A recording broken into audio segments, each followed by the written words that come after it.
And there you go. Oh boy, this is more exciting to me than you know. So, folks, welcome to PZ Plus One tonight, which is a different name than generally speaking. And I am more than happy to tell you about the guests that we have coming up. As a little kid, I was brought up on television, as we all were. And guess what? I have a guy that I grew up with, looking at every day of my life, who had a little doll named Wolfie that was very exciting when I was a child. And I'm very fond of him. And after speaking to him just now, he's a great guy. He's easy to get along with, easy peasy, kind of go with the flow kind of guy. I could tell you personality-wise, he's a wonderful man. He's been in a lot more than people know him for, and he's here today. So I'm going to bring in, right now as we're speaking, somebody that everyone I hope will enjoy as much as I am. His name is Butch Patrick, and here he comes, Mr. Butch Patrick. Oh, hey. Well, you'll never know I'm wearing an Eddie Munster mask, but I'm taking it off for you. There you go. That looks great. That looks good at Eddie Munster mask. I love it. How you been? Doing good. How about you? It's the best day of my life so far. Oh, you're very kind. Thank you. Hey, thank you for coming on here. You know, I can't believe how many people, and you probably get this all the time, and I'm not looking to be atypical today, but how many people are so excited and have this whole retro thing of the past? And everyone I spoke to was like, no way, you're really going to speak to him. So I wanted to know, before we even go any further, being the Eddie Munster is the thing that really everyone has known about you the most. I started looking at your whole biography and your Wikipedia. There's a million other things that you've done, and it's things that you've had some life, is the whole point. And my first direction is, how are you now today? What's going on with you today, Mr. Butch Patrick? Well, now today, like everyone else, we're in somewhat of a holding pattern, and just hoping that everybody can stay safe and healthy, and God bless everybody. But I came out to visit. I'm in Manhattan Beach, California today. I came to visit my sister. I grew up in this area, and I came out on the 13th, and on the 16th they closed down the country. So I inadvertently got stuck out here, and I'm happy that I'm amongst family and friends and 4 blocks from the beach. So if you have to hunker down, I got very lucky. That's great. That's great. And more importantly, I guess you haven't had the COVID. You've been really good. Your family's all healthy as well. We're all good. Yeah. It's funny. I've got a very, very high strong immune system, and I contribute it to. I travel a lot. I shake a lot of hands. I have a lot of kids sneeze on me. And over the years, I've just developed an immune system that is bulletproof. That's awesome. That's awesome. I actually had the COVID back in March for 2 weeks. It was really rough, and thank God I was all good with it. And when I see people so I I have plasma blood I could give you if you want. I could ship you a little vial of blood. I can make it I'll twice. send Grandpa to come get it. I actually had met him many years ago too. He used to own a comedy club called Grandpa's Yep. Comedy in Staten Island and one in Westchester as well. He was a great guy. He was really Yeah, nice. his phone number was something ha ha. That's correct. That's right. Now, you weren't born with the name though, Butch Patrick, right? Originally, you had a different name growing up, and you changed it. I was wondering why, how Butch Patrick came around. My birth certificate name is Patrick Allen Caples. When my mom got remarried to Dave Lilly, they adopted me to Patrick Allen Lilly. But Butch was my nickname from the day I was born. So Oh, Butch what? Patrick just came about as my nickname and my first name. I see. And this is now. I grew up watching you as a kid almost every day. I was like religiously watching. There was like certain shows, and I remember when it first came on, it was in black and white, and then later on, it went into color. And No, never went to color. We did a color movie. Both was that what it was? All 70 episodes we ever did were black and white, although there was a pilot, a 15-minute pilot in color. I see. I remember. Maybe because I'm transitioning in my mind when everything was going black. We had a color television in one of our in the house, and I remember like we would always want to run to the color television to watch things as opposed to black and white. So it was always in black and white, all the episodes back then. Yeah, one of the things about going to color that was part of the end of the show was contributing to several factors. The ratings were a little down. The color black and white cost and transferring over to color, whether or not we were going to do that, who was going to absorb that bill, the network or the producers, and the fact that Fred and Al were both from New York, and I think that they were ready to go home as well. So it all kind of played in. And Batman was definitely beating us in the ratings. We had done really well for 2 years. They threw several shows up against us that we persevered over, but Batman was quite a phenomenon. The comic book angle. We could have either gone to another night or we could have gone to color, but as it turned out, I think everybody was just happy to let it go and do the movie Munster Go Home in lieu of a third season. I see. Is there any way you can make your volume a little bit louder? Somebody mentioned if you go up a couple notches, that would be great. Try. Let's see. Are we any louder there? That sounds okay to me. I just wonder for them. Maybe the person has bad ears. No, this is as loud as I'm going to get. So. Hey, I was thinking about too when I think about this whole thing. Because as a child, I remember watching this, and you just believe in the characters, and it was a funny show. It was a very funny show, and I'm a stand-up comic as well. And what do you think? You had a great family comedy show back in those days, and it was a different decade. And do you believe that the humor today crosses the line in comparison to the old days? Well, you got to understand that whatever TV and entertainment is always a reflection of current events of the time it happens. It is what it is. So when you look back at the 60s, I was born in 1953. So I was actually old enough to remember the late 50s and the TV shows. And then I started acting in 1960, 61, end of 60, 61. So I was brought up on the Lone Ranger and these kind of Captain Kangaroo and very much these kids shows, and then watching the Honeymooners and watching I Married Joan and Our Miss Brooks. And so the deal with the 60s and the Munsters was TV was still in its, even though it had been around for 20 or 30 years, the sitcom hadn't really been addressed. And in the 60s, they came up with a sitcom. And what the TV shows in the 50s really were, they were radio shows that you could see. Right. Line. They hadn't structured it like a sitcom. So in the late 50s, the producers of the Munsters had done Amos and Andy, and then they did Leave It to Beaver. Yes. So they really had a grasp on the family unit and the wholesome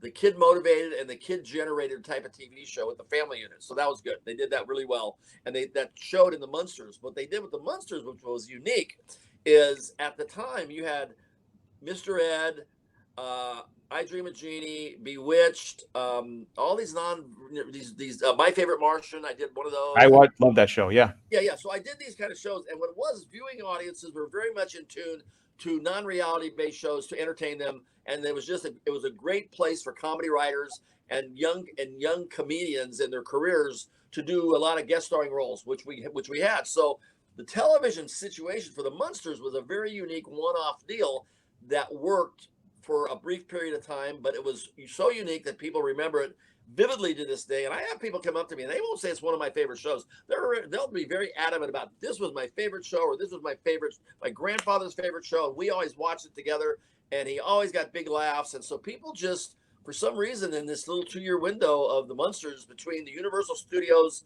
the Universal Monsters, and the sets that they designed, and then they put the Leave It to Beaver scripts into an ensemble cast of monsters. It just hit gold for some reason. A lot of the shows like that too kind of hit, like, if you look at like Gilligan's Island, and it was just like a magic to these things in that time period. All these shows. Somebody asked in the chat, and I'll bring this question up, and I have a feeling that you've probably gotten this question many, many times before, I would imagine, because it just seems like it was a question I would probably want to know as well. But somebody in the chat here just asked if, do you still have your little doll? There it is. There's Walt. Does he still have Wolfie? You must have gotten that many times. Yeah, I have. And actually what happened with Wolfie is I didn't get him until I was out at Universal doing an Ironside, maybe 6 years after the show ended. And the prop man, Eddie Keys, came up and brought me something. He says, here, put this in the trunk of your car and don't let anybody see it till you get home. And when I opened it up, it was Wolf Wolf. So he had saved him in his prop box for 6 years, and he decided that I should have him. Unfortunately, what I did with him, I didn't take very good care of him, and he deteriorated. But he is now in a museum, in a private museum in Indiana, and I do have the #2 Wolf Wolf that was made off the original. Get at it. He's in a museum in Indiana. Yeah, wow. Yeah. Okay, and interestingly enough too, I'm sure you've gotten this question. I was trying not to ask any typical questions because it's whatever. What about the makeup? How long did it take to do the makeup? And then the other question is after you get this all set up, how is it to being a kid on the set of all adults as well all the time? Well, the makeup was not really too bad. It was only, first of all, we only were in makeup 3 days a week: Wednesday, Thursday, and Friday. Monday and Tuesday were like read and rehearsal days, so that was an easy peasy thing. I was an hour. Fred Gwynn was 2 hours, and everybody else was somewhat in between, except Marilyn. Obviously, she just had to put her dress on and show up lightly, so that was good for her. Being the only adult on the not only on the show, I was the only kid. Being the only kid, I was the only kid on the whole Universal lot, unless we had a guest star. So I was just used to being around adults. I was kind of like wise beyond my years. They used to jokingly, or maybe not jokingly, call me a 39-year-old midget because I acted way too old for my age and my size. But it worked out really well because even though I was 11 and 12, I could play 8 or 9. I looked younger and I was mentally older, and that meant that I was I would remember my lines and do my job well, so I never really caused any screw ups from being young. And you obviously you had a good memory as a child to remember these lines, because that would be very difficult to do, is remember new material every week and deliver it really so well. Yeah, my trick was just a scene at a time, I would kind of go over the script the night before lightly, but I would just worry about the immediate 2 pages in front of me and throw it away, and the next 2 pages, and so on and so on. It was never like having to memorize a stage play or anything like that. I'm sure your parents were encouraging to this in your career as a child performer. Then they must have been encouraging. Yeah, it was. I accidentally stumbled into it. It was never a career move. The closest thing we had in my family to anybody that was movie related was my Uncle John supplied horses and Western props. He had a ranch out in Newhall next to the Old Man Spahn Ranch, and he actually married Georgia Spahn, who was, you remember the Spahn Ranch with the Mansons and stuff. Sure. But that was as close as we got. And his nephew was a stuntman who was actually Zorro's stunt double in the late 50s and the early 60s, which to me, I thought that was the coolest thing ever because everybody loved Zorro. Yeah, me too. I love Zorro. I was one year. That was the costume I had for Halloween. Yeah. Was everybody loves Zorro. And so I actually just stumbled into the business accidentally, and was kind of just a kid that had a knack for acting. Never really wanted to make a career out of it, so I took it with a grain of salt and just sort of something to do. I'm sure you've been asked this before, and I hope not as well, but of course you must have with all the interviews done. What about Marilyn? Now, the first Marilyn was Beverly Owen, I believe, and the second Marilyn was Pat Priest. Yep. And there was a transition when they went from one to the other. How did that affect you in any way, or did that affect the whole entire show? And why did that even happen? Well, it broke my heart because I had a huge crush, on Beverly. Everyone did. Actually, I like to tell people she took me on my first date because she was sweet enough on a weekend to come all the way down and pick me up and drive me back up to Hollywood. We went and saw Mary Poppins at Brahman's Chinese Theater together. Get out of here, really? I was like, in heaven. But she was unhappy with the show. She wanted to go home. She loved everybody, but she was just homesick and in love. And it was very difficult for her to stay away from her sweetie and from New York. So they let her out of the show after 13 weeks because Fred and Al threatened the producers and said, "You got to let her go home because this is like harsh and unusual punishment." And Really? the producer said, "No way, we're not letting her out of the show." And Fred and Al told them in no uncertain terms, "If you don't let her go, we'll quit, and then you won't have a show at all." So they helped her get out. Well, that's right. And then how was that transition to having the new one, move on to the new Pat Priest? She was No, fine. I mean, we understood. Beverly wanted to go home. We loved her so much. I mean, we missed her, but we were happy for her. And Pat stepped in and did a really good job. In fact, a lot of people don't even know there are two Marilyns. I have a lot of people come up to the table and they're not aware of it. Unlike the Dick York, Dick Sargent yeah, changeover. yeah, Bewitched. Yeah, same idea. Now, when that leads to another thing too. I know you've done a lot of other acting besides this show, even though it's the one thing that everyone loves you the most for. But I noticed like you were in also Lidsville, and you worked with Charles Nelson Riley. Yep, Now, that was Sid and Marty Krofft's third show. They did Puff and Stuff in '69, the Bugaloos, and they sought me out for Lidsville, which at the time I honestly wasn't really too crazy about the idea because like Saturday morning television. sure, But after I met with them, and then I saw Jack Wilde had done it, and Jack Wilde had been nominated for Oliver. So, he was an established star. They tried to tell me that they made him a star. And I said, whoa, right, whoa, whoa, whoa. Jack Wilde is a star because of Oliver. right. Let's keep everything straight here. But that cute little girl, Caroline Ellis, that was on the Bugaloos, I saw a picture of her. I said, if I hang around her, maybe I'll meet her. We're But always motivated. We're always motivated by the women. Yeah, summer '71 with Charles Nelson Riley. How was it working with Charles Nelson Riley? He was a handful. He was funny. He didn't like the makeup. I used to make fun of him. I said, "What are you worried about? This is 11 weeks. I did it for 2 years. Quit being a baby." What kind of person was Charles Nelson Riley? He was funny. He was, it was great for him. He loved it. His character and his personality fit so well, and he could go over the top craziness and Saturday morning stuff. And it was kind of edgy because the technology we were using was new chroma key. We Yeah, were on one sound stage. The director was directing us from monitors on another sound stage. We had the little people in their hats moving the mouths, but they weren't talking. And we had voiceover people over here. And then we had 3 cameras going out at the same time. It was a tough shoot. wow. I have a question here on the side from Sherry Brown Rosner. Do you still watch reruns? And are you amazed that people still watch you as this much as a child? I do occasionally watch some reruns of my favorite episodes. As far as watching it as a child, as a kid, it's great entertainment. I mean, I watch it still, but I watch it for different reasons than I used to. I look now at the set design and the things that were more of a technical nature as opposed to the acting and the dialogue. Right. But the sound, I listen to the sound a lot and the sound effects. And I tell you, it was a really well produced show. It was done on film. Obviously. It was shot like a little movie. The quality, the lighting, the camera effects, and the shadowing, all of that, and the special effects was very much like a Universal monster movie, of which they were very good at what they did. Of course, Hollywood. And I have another question aside from David Merlin saying, what did Spot Under the Stairs really look like? Because we never got a really good look at it. We just saw it from the thing Rise It Close. He was actually a dinosaur, kind of like a T-Rex looking thing. I think he was closer to an Allosaurus. A T-Rex had a little bit bigger head, Allosaurus smaller. But he was used in a Universal monster movie, The Lost World, in the early 50s. Really? And studios don't ever throw anything away because you never know when you can, reuse something.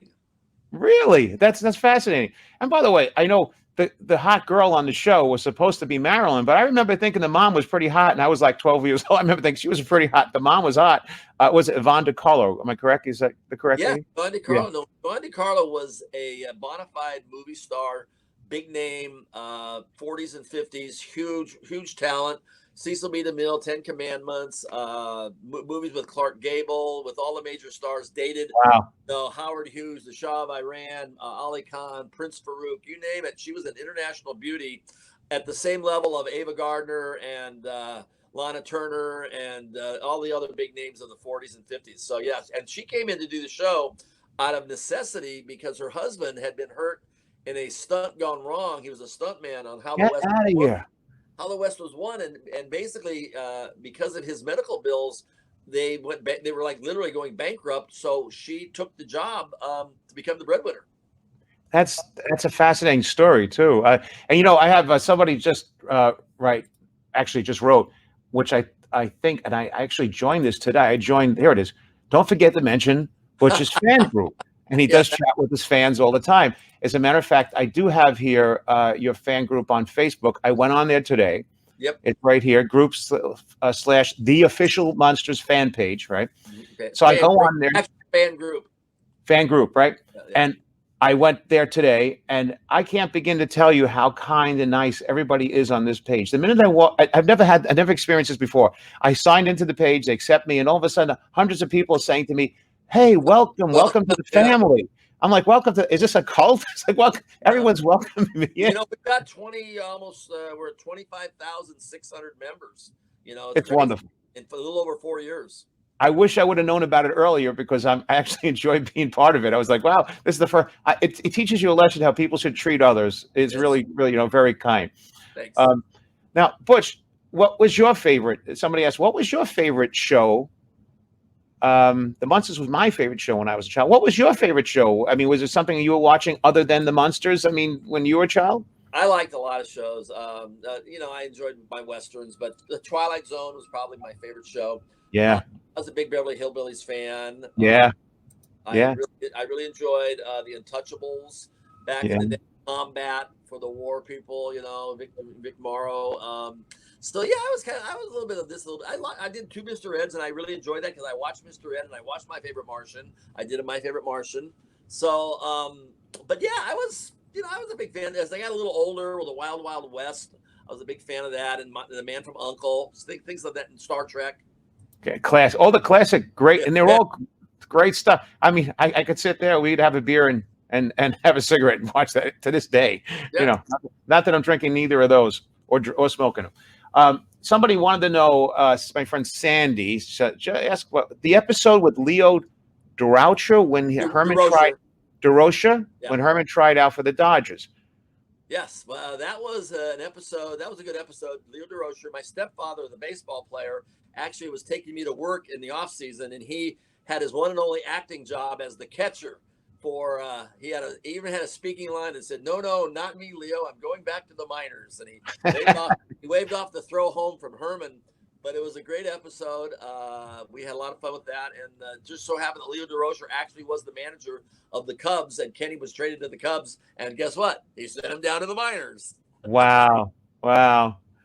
Hey, also I saw in a lot of your stuff, you work with the Monkees. I don't know if that was one episode or but I saw tons of pictures with you, with Davy Jones and all the guys. How was it working with the Monkees? That was a dream come true. The Beatles had come to the set, and I missed meeting them, and I was, kind of bummed, obviously, because I was a huge Beatles fan.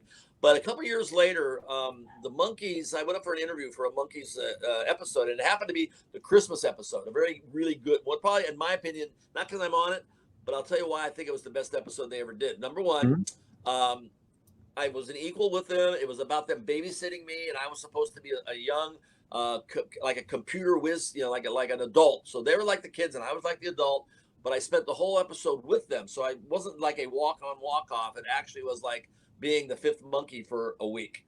And the end of the show, they stop. It's a Christmas episode. They all sing a cappella Rio Chiu.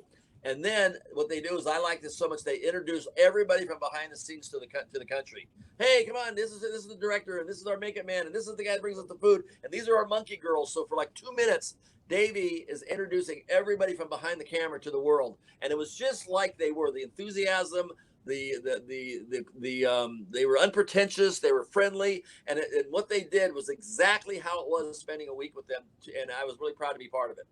And yeah, that must have been super exciting. I mean, that must, to this day, must be wonderful memories. I mean, yeah, I'm still friends with me. I mean, Peter passed and Davey passed. I didn't really know Mike too well. I met Mike recently a little bit more, but Mickey and I over the years have always gotten along great, and we always have fun. That was actually one of my questions I was thinking about, because you work with so many of these people, and over the years and throughout your career, are you in touch with how many of these? I would say iconic people over the years are you still in touch with today? I have a pretty decent Rolodex of people that I've met over the years. I've been lucky enough for whatever it be, movie premieres or conventions or just travel and TV shows and working on talk shows. I've crossed paths with a lot of people, and luckily for me, I'm kind of a people person, and I've always gotten along with people, and people have always seemed to enjoy the show that I was on, and I have a pretty good working relationship with a lot of folks. So yeah, I do have a lot of friends. And if I ever lose my phone, somebody's gonna have a real good time looking at pictures, looking at all the names that I have. That's right. Well, they probably won't believe it. They'll get out of here. Can't be that. Come on, who is this guy? Then they're going to think they're being pranked. Yeah, exactly. Now also a lot of people that act as you did for so many years. I know you're still doing other acting. What do you think the difference is between Hollywood then and now? What do you think? Because it's been a long span and it's changed dramatically. But from your perspective, you must see it differently being on the inside. Well, the actual rules of engagement are pretty much the same. The process, interview, know your lines, be on time, be prepared, hit your mark. Those basic things are always the same. The technology standpoint is what's changed radically. Yeah. What used to require a whole bunch of people now, most of the things at the end of a TV show in the old days, you would see maybe one executive producer, one director, one writer, and there would be 6 or 7 names, and it would be the end of the credits. Here now, at the end of a movie or the beginning of a movie or a TV show, you see dozens upon dozens upon dozens upon dozens upon dozens of names, and most of that is post-production. So the amount of people that it takes to actually shoot a show in person is down because of technology, but the amount of people behind the scenes that are back in the studio doing the technical stuff is huge. So it's a little bit of a different gamut. It's the old filmmaking was a style that they don't do anymore because it's not cost effective and it's too cost prohibitive. But the technology and the stuff now, you can immediately see what you like and what you don't like, and fix it and tweak it immediately, which is nice. Mm-hmm. But overall, the money has kind of allowed a few things, a couple of wrinkles. It's like when my stepdad played pro ball, he actually had an off-season job like a lot of ball players, most Really? ball players. And the same with me. I mean, we were making 35 grand a year in 1964, 65, Big bucks. which wasn't bad money, but it's not like the $10 million a year sports figures and movie stars are getting today that sometimes gets them out of touch with the real people. Reality. So you're saying like you compare 35,000 to the 10 million today. It's not like apples and oranges in comparison. Like you could live well, but it wasn't like you're living today. Like you're unbelievably wealthy. Yeah, but you know what? One of the things is, but one of the neat things about the old days though was it really was special. You really had this feeling of, I mean, it carries over to today, but now everybody's got a phone and everybody's got video and everybody's got cable and everybody's got a computer. But back in the 60s and the 50s, when like Yvonne was doing her movies and stuff, it was still like the leftover of the golden age of Hollywood and the premieres up at Hollywood Boulevard. And you get to the theater and people dressed up and it was just a whole different world. I'm so happy that I was born when I was born, to be able to have caught a glimpse of the 50s and actually grown up through the 60s and 70s, the music, the TV, the movies. It was a great window for me. And I feel sorry for kids today because they really missed the boat. They the childhood on a Stingray bike and riding around with no helmet and taking your lumps and getting, breaking an arm here and there and riding a dirt bike. And kids just don't know what they missed. It is what it is. I am so with you on this because if I could travel back in time, the time would be traveling to the 50s and 60s. Mm-hmm. If I could travel back in time and see it now, because, and I don't know, I was born in 62, but I'm not really familiar whether or not this is the case. I mean, I believe it's a great time, the 50s and 60s. Mm-hmm. The biggest fear was probably, having us get bombed or a nuclear. The nuclear age that scared everybody, and luckily it never occurred. But it's just when I see, you can't explain it to people because they didn't live through it. It's just one of those deals where you just don't know the patriotism factor and the way things were and the moon. I mean, in 1969, I'll give you like a little 3-month window. I got my car. I got my girlfriend in May. I got my car in August. They landed on the moon in July.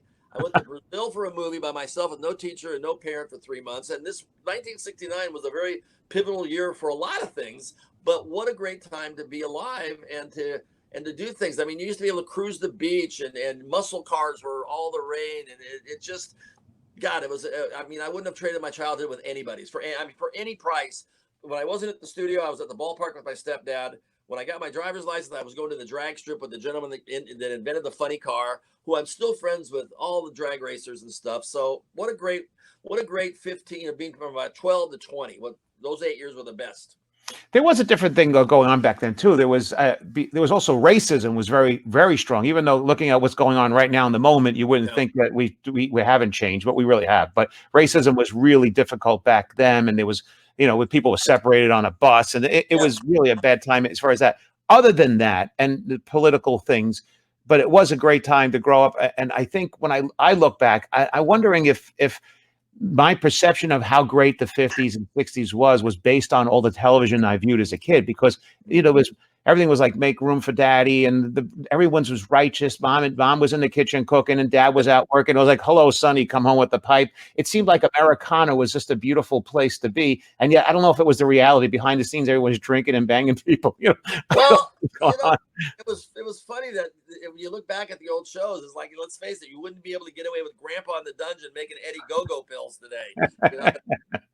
This wouldn't happen. But at the same time, everybody came home from work to a martini and a cigarette, and it was a wonderful time. And don't forget the twin beds for everybody. Everybody was sleeping in twin beds. The Munsters was one of the first, if not the first family to share a bed. And when you're talking about civil rights and social unrest and stuff and racism, if you look at it, the Munsters was a very under the radar form of sort of like not protest, but like awareness, because we were the ones on the block that everybody didn't want to be neighbors to. It's so funny you bring that. That's actually a very good point that you would never even think about, that you just brought up. That's amazing. My friend Walt has a question. He goes, how is it to work with Paul Lynde as the blind doctor? Dr. Dudley. He was funny. He was very funny. In fact, one of my favorite scenes in the entire series was when we went to the Dr. Dudley's office with my beard, and he would peek through the peephole, and then he would run to his desk and pour out 5 or 6 tranquilizers and swallow them, and then have Mr. Munster, and he'd go, Mr. Munster's here, and she goes, and son, and he goes, you got to be kidding me. Mr. Munster had the guts to have a son, and he goes, yes. Well, what does he look like, for lack of a better word, in the face? And she goes, I don't know. It's covered with a paper bag. He goes, oh my goodness. Can you imagine? As if Mr. Munster's face isn't bad enough. Imagine what his son must look like if they have to cover it with a paper bag. And he pulls it up. There's a full beard. He pulls it back down. How old's little Eddie? Yeah, he's 9. Funny stuff. Yeah, it sounds like you did. You had a good time doing all of this. So another person, Sherry, asks, how has Butch ever written a book? Because you have such great stories, and I believe you have. Am I correct? Yeah, September 24th, 1964, we came on the air, and then December 24th, 2014, September 24th, in 14, I released the hardcover coffin table book, a big one, Munster Memories. I do have Munster Memories. Munster Memories. I do have the paperback version. Since I got stuck on the West Coast, I don't have much inventory with me, but you can go to Micromedia Publishing, and you can buy it there. It's also on Amazon as well, I see, as well. Yes.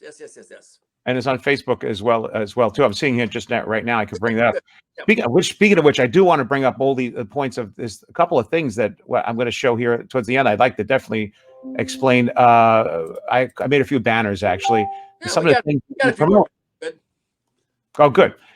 One of the things too that interests me when I think back to these times, and I'm sure that you have a take on this as well. Mm-hmm. Did you lose any of the childhood, considering that you were working in this kind of era, working as a performer? Did you feel like Michael Jackson, all these people feel they lost a piece of their childhood? Did you feel like you lost anything, or you just said earlier that you wouldn't trade it for anything?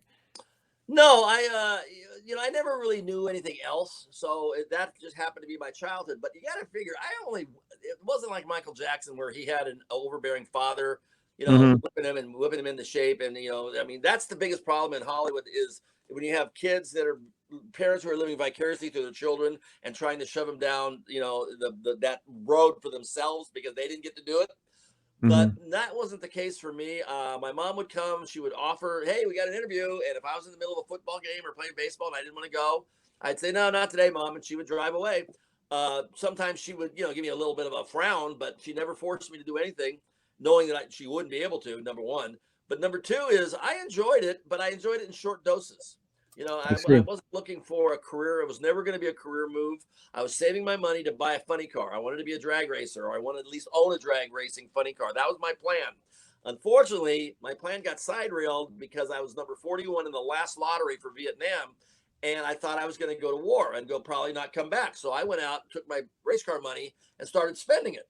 Well, when I went up for the induction physical, they found out that I had some gravel, and they called it in my right knee from a skiing accident, which then made me undraftable. So I was medically deferred.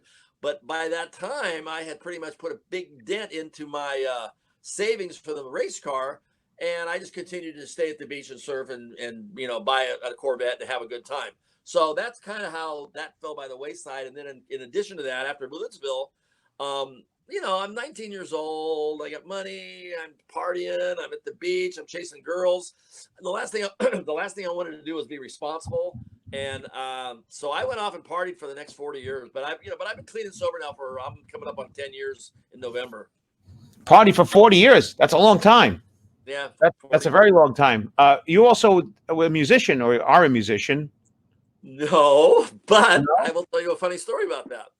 After Lidsville, some people contacted my agent about wanting to replace Bobby Sherman over at Metro Media Records, and they wanted to make another David Cassidy type of thing, Right. a bubblegum star.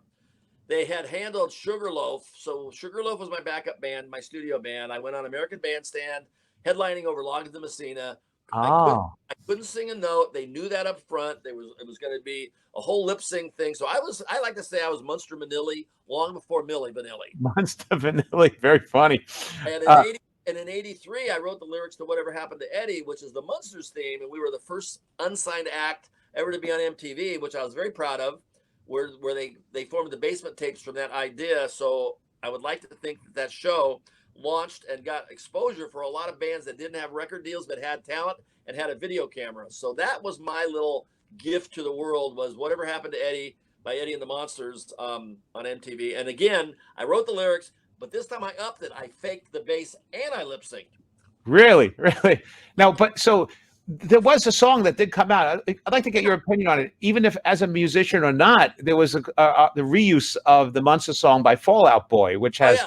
Yeah. which is really, I liked it. What do you think of that? I loved it. She wants to dance like Uma Thurman, and it was Yeah. great because it took two great elements. It took the Munster theme and it took Pulp Fiction. It was awesome.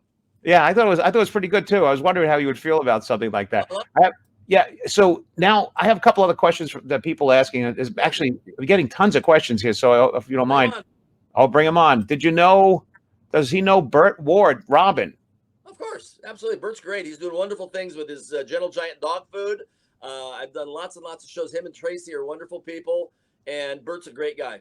Wow. What about does Butch? Did you have homeschooling done on the set between the takes? That's a really good question. Lois, what are you doing calling in here? Come on. Hey, there she is. You know Lois. Yeah, yeah. She's the head of the fan group. Well, she was one of the very people, the first person to welcome me into the family. Administrator. She's the administrator. Homeschooling, no. I never took. I'm in the family. I never took a book home. I would do my homework on the set in there because I really didn't want to bring it. When I left the studio gate, all I wanted to do was go home and have fun and not worry about school or the Munsters, and that's what I did. So I always got my homework done in class or in school, so I never had to carry any books home. Wow. Were the kids in school like kind of jealous that you were in the Munsters and treated you differently because of this? They had a issue with me, not in a mean way, not in a mean spirited sense, only in a curiosity sense. But the curiosity got out of control. I was in a very large public school with 3,500 students at junior high, and when I checked back into school after the Munsters, it was the middle of the 7th grade.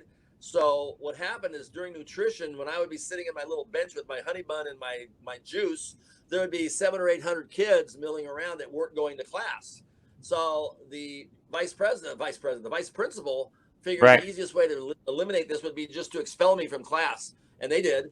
And then I Really? had a choice of going to private school or going back to public school and just dealing with it. And I chose to go back to public school and deal with it.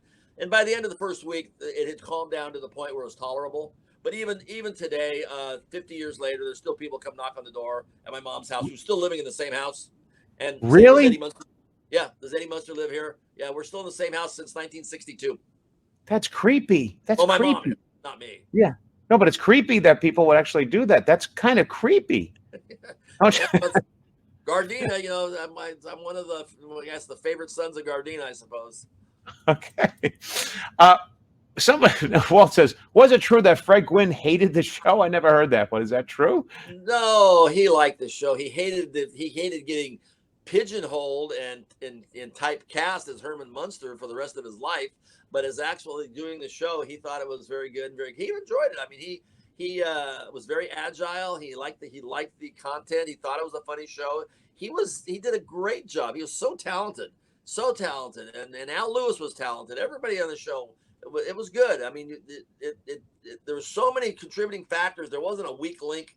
Even the guest stars, like you were talking about comedians earlier, we had Harvey Korman, Don Rickles, Frank. Wow. Dom DeLuise. We just had had name after name. Louis Nye. We had great guests.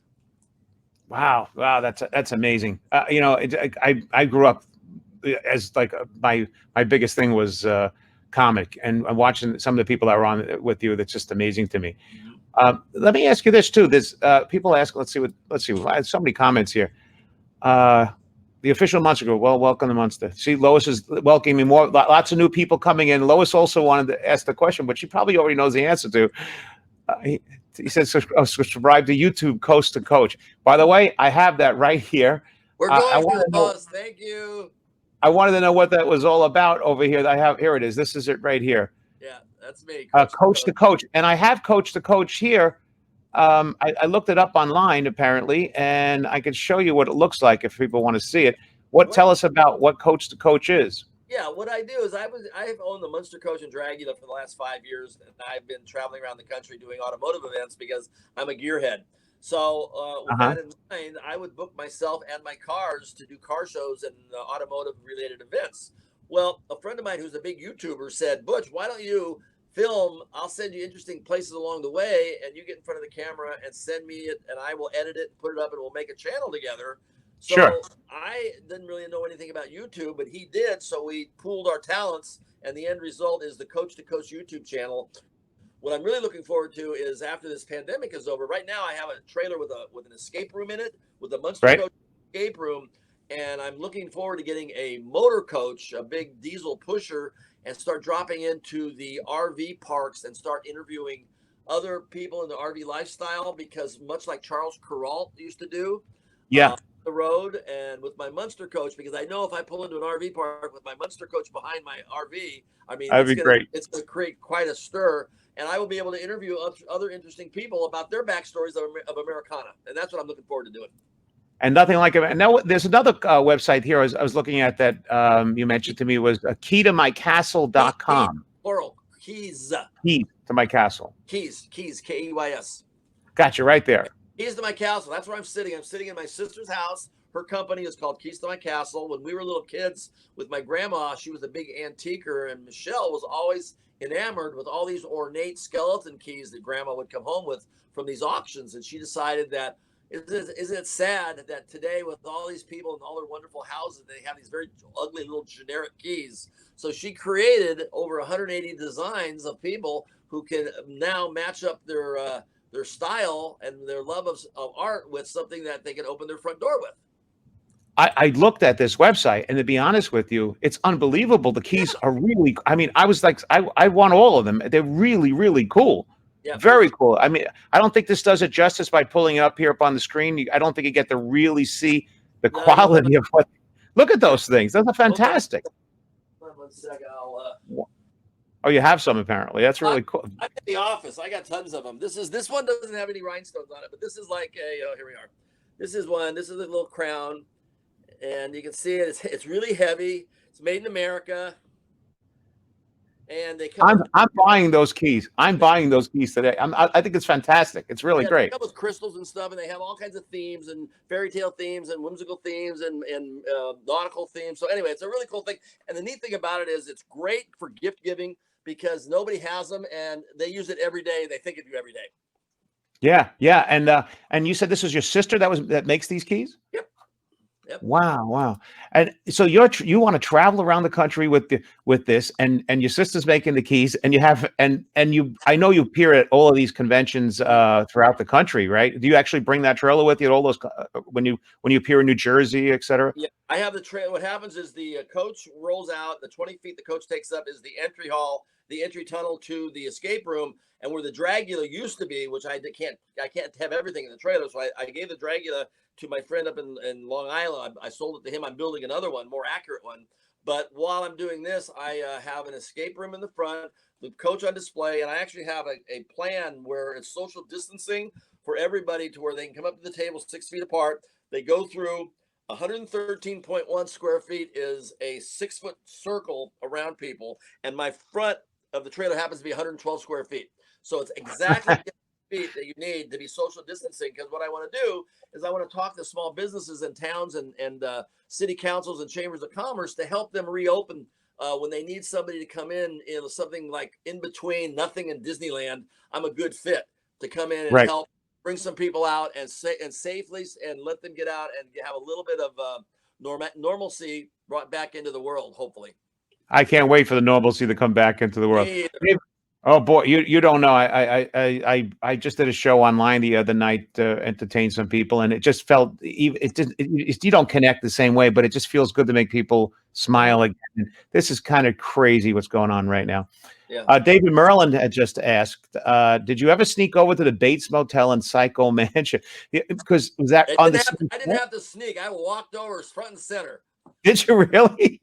Yeah. You got to understand, I'm in makeup at Universal Studios for 2 years, and I could go because everybody knew I was supposed to be there. And I knew how to walk onto a set without disturbing anybody. I knew how to open a studio door without causing anybody to notice I was there. And I never caused anybody any grief because there's ways of getting around the studio without, causing them to stop tape or stop filming. And I took full advantage of being Eddie Munster, and I went everywhere on that lot a lot. I imagine. I'm also wondering, what does it look like in real life to you in those days? I mean, I don't know I haven't been on a set, in a Hollywood set. What does it look like when you walk over to the Psycho Mansion? I mean, is it just a fake front and there's a little room? Pretty much. Yeah.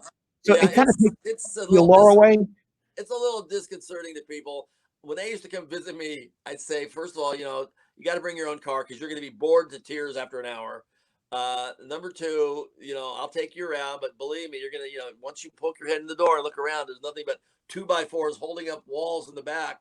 And it's movie magic. You're here looking at the front of a fake wall. The front of the wall, and you walk through the door and you're coming into soundstage on the other side of the door where all the real stuff's at. So it is what it is.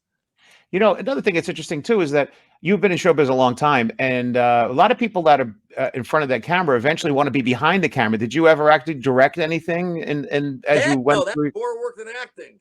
Is it? I don't know. Everyone wants to be the director. The thing that I would have considered doing in hindsight, and I very rarely go there because this serves no purpose. But a friend of mine's daughter, I saw her post the other day. She was over at Sony, and she does location scouting. And I always that would have been a great thing because I love to travel. There's a certain technique involved to understanding a script, knowing what's required, knowing how to go to the city hall to pull permits, then to look at it as if you're a contractor, because you have to know if you're going to be able to have access to what you need with all the trucks and all the stuff. So there's about 5 or 6 little idiosyncrasies that come into play of being able to see a script and go somewhere, and instead of them having to build it, they always prefer if they could just rent it. So that would have been a good job for me, would have been being a location scout. And what about, have you what I'm hopping in and out of it. I lost you for a minute. I was just thinking too, have you ever consulted before? People ask you to consult on anything in this arena? It's not really. And honestly, the truth of the matter is, until I really got sober in let me see, what was it, in 2011, 2010, excuse me, 11/21/10, I was just I was surviving, but I wasn't really employable to a point. I was doing a lot of stuff, but I didn't know what I wanted to do. And when you want to start, start your life over at 57 years old, it's kind of tough. It really is. But What could you say? I have no complaints. I'm really happy with what I do, and I do a lot of. I'm kind of an idea guy. I come up with ideas like this pandemic thing. I immediately figured out a way to structure this thing to work the curve. And then I also the cars and I buy and sell cars and send them to Australia. I've always been a gearhead. I've always been a hustler. Had I been born in the 1800s, I probably would have been like a horse trader type of thing. Uh-huh. That mentality. So I always figure out something. But and that's if you want to bring this up, and I don't know, but you said you had a bunch of years where you were just abusing yourself. Apparently, you were doing some, and now you've done this self work and come out of it. Is there any message that you could tell us from that? I mean, everyone's gone through this. We're all human, we're all Well, gone through our own thing. growing up in the 60s and being in Hollywood, it was acceptable behavior.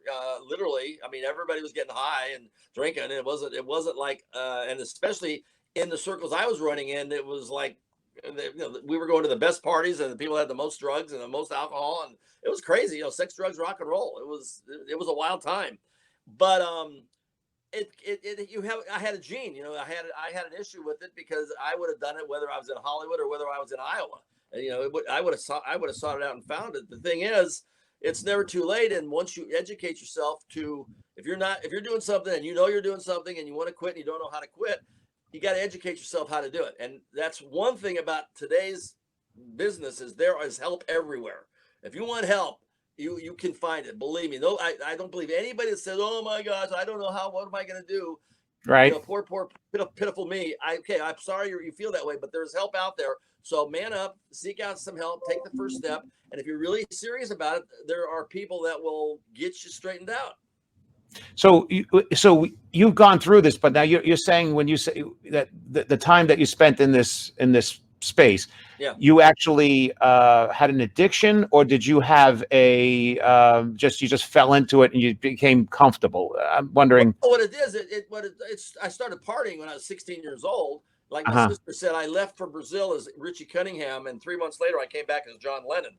But the deal is I enjoyed partying. I threw great parties. It gave me a chance to be one of the guys. I wanted to be accepted by my peers. So my way was I would throw parties and supply goodies for everybody at the door, and it was acceptable, And then what happened was when the fun wore off, you're still left. Now you're addicted to it, and I thought I would never give up smoking grass. I never. Now here it is legal, and I haven't done it for almost 10 years. And along with everything else. And the bottom line is it became maintenance to stay high, and it became an addiction. And I was addicted to a lot of different stuff depending on the decade. One decade was this drug, one decade was that drug, one decade was that drug, but it was always something going on in my brain to keep me from being happy with normal existence. And then once I figured out normal's good and how to get there, then I was fine. So you're actually, somebody's saying here, you're an inspiration. I love the word inspiration too. A lot of people don't break. I love your singing. Oh yeah. I see her singing on Facebook. She's great. You there? Yeah, but what I do is here's what happened. When I went into the Oasis Treatment Center, the gentleman there, Jim A, sponsored me.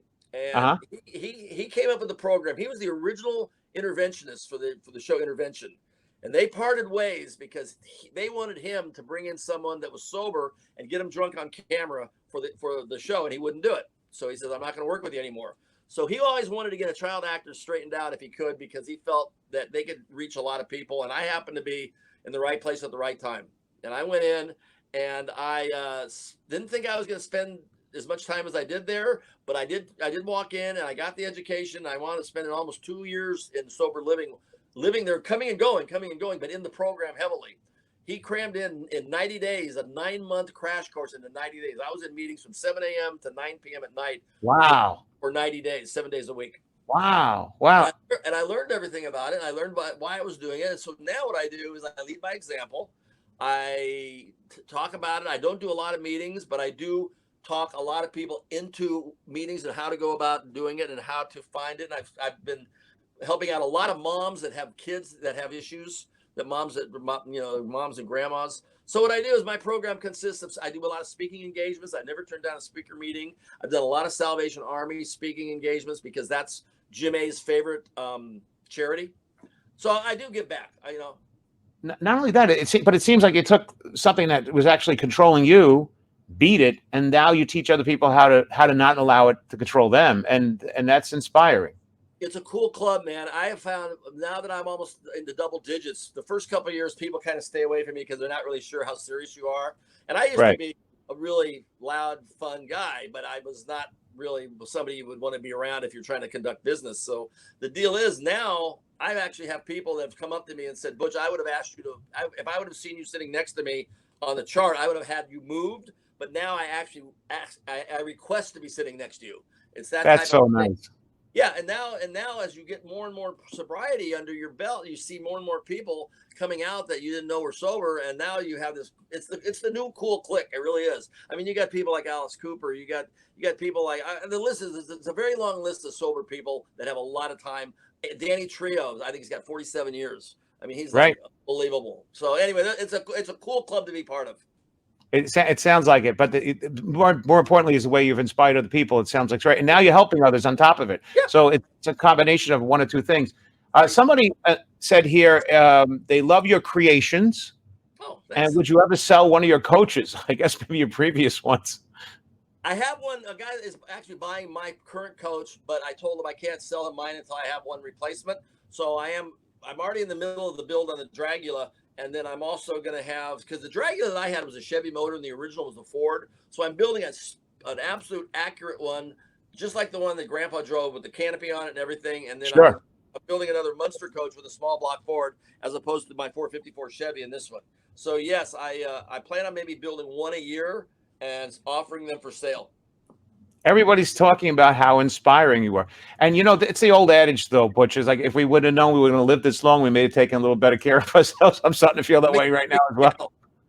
My stepdad was a Yankee. He was Mickey Mantle's roommate.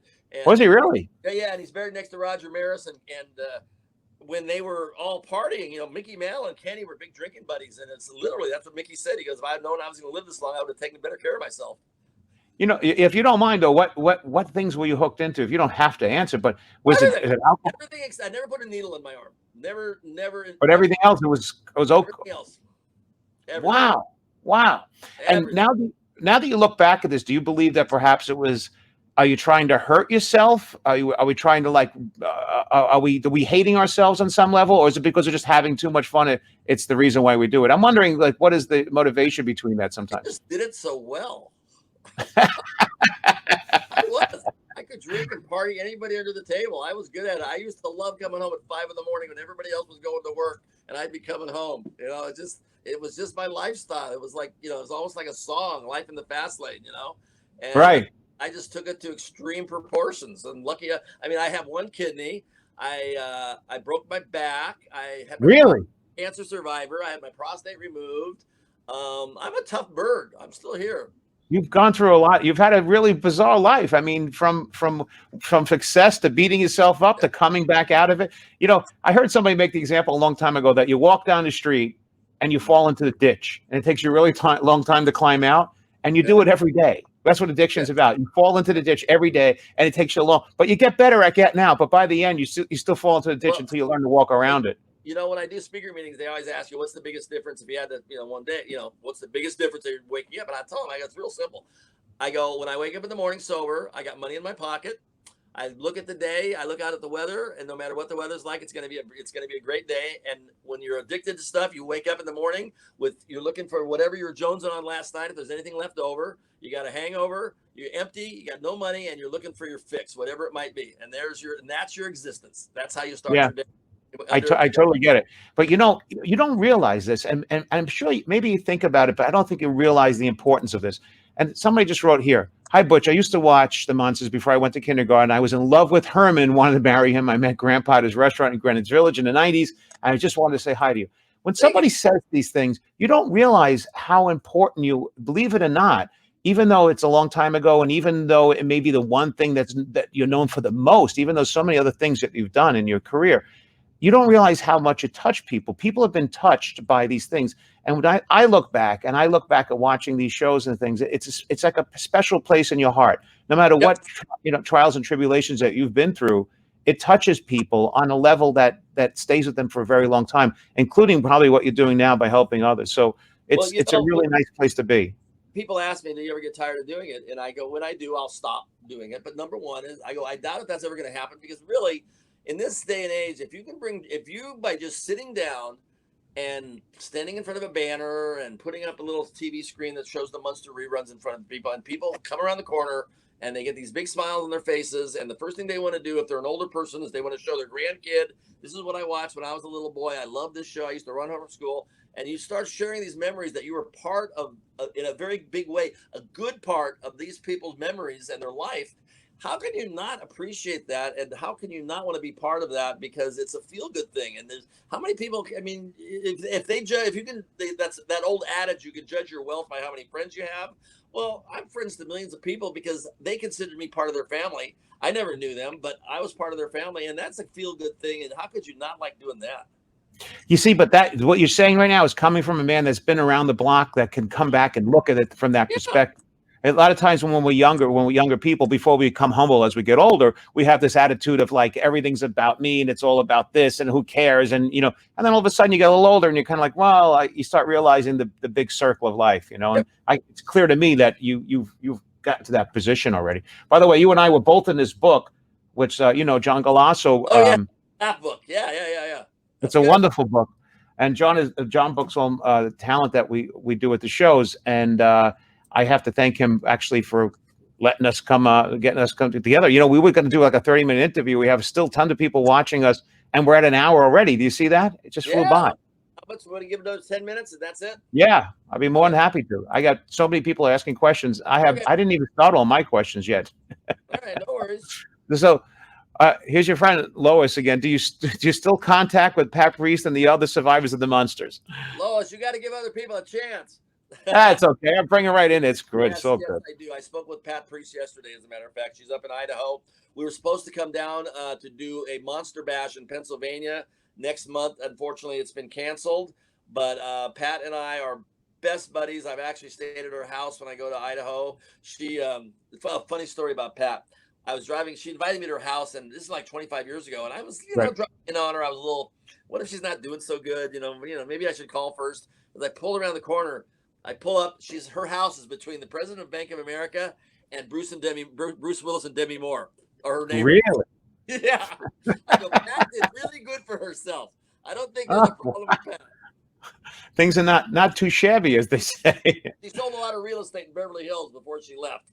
Oh my goodness, that's amazing. And who would even know? Who would even know? Who would have thought? Somebody just said to me, oh boy, there's so many questions I can't begin to start off with. All right, here's one. The episode with Herman joining the Dodgers was my absolute favorite. It's from my friend Sandy.